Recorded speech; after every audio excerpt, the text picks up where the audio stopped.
Mr. Buttigieg.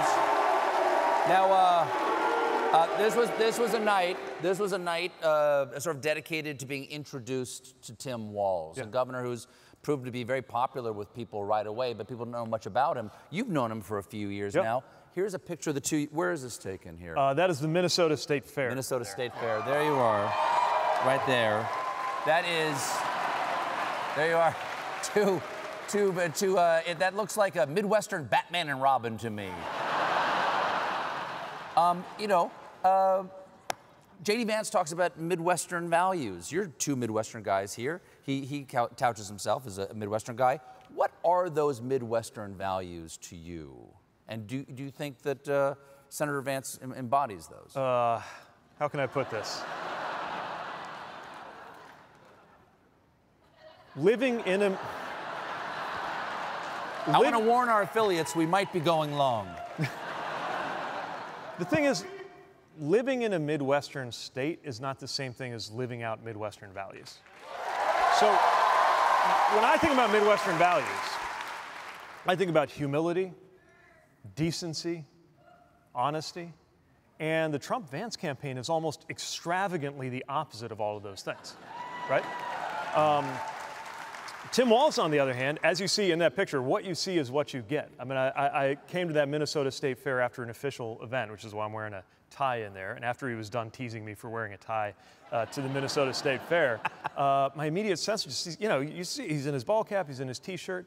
What you see is what you get. And the other thing I really appreciate about him is that, I've seen a lot of campaigns, a lot of parties spend millions of dollars on ads and consultants to try to make their candidates seem like the kind of guy who would be a classroom teacher, a football coach, and a National Guardsman. He literally is that, right? And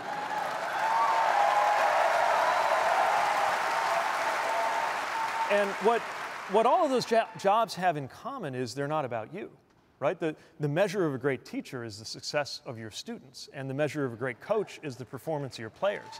And a great sergeant is measured by the readiness of your soldiers. It's about other people. And I think, as is how the office of governor or president or vice president ought to be.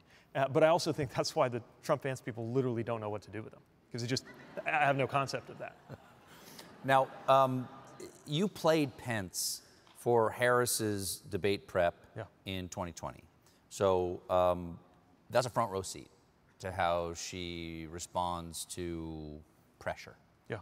What can you say about the vice president from that vantage point? Yeah, it's difficult to describe the process of trying to mentally get into the shoes of Mike Pence so that I could, but I'll do anything for a good cause, and the good cause was to help her anticipate some of the things he would say and how he would say them. But it meant I got to be in the room as she was preparing for those days leading up to the debate. What I saw, first of all, this intellect. She's very smart. I think people who see her know that, but you see it, and it's really impressive. But also that intellect is matched to a kind of curiosity. Whenever we were talking about statistics or things that she might bring up, she was always pressing us for more, but not just more detail for its own sake. It was usually pressing us to say, okay, but how is this going to relate to somebody's life if they're watching this at home? And so there's a powerful intellect, obviously, but also this sense of curiosity, this focus, which I imagine is also what made her such an effective prosecutor.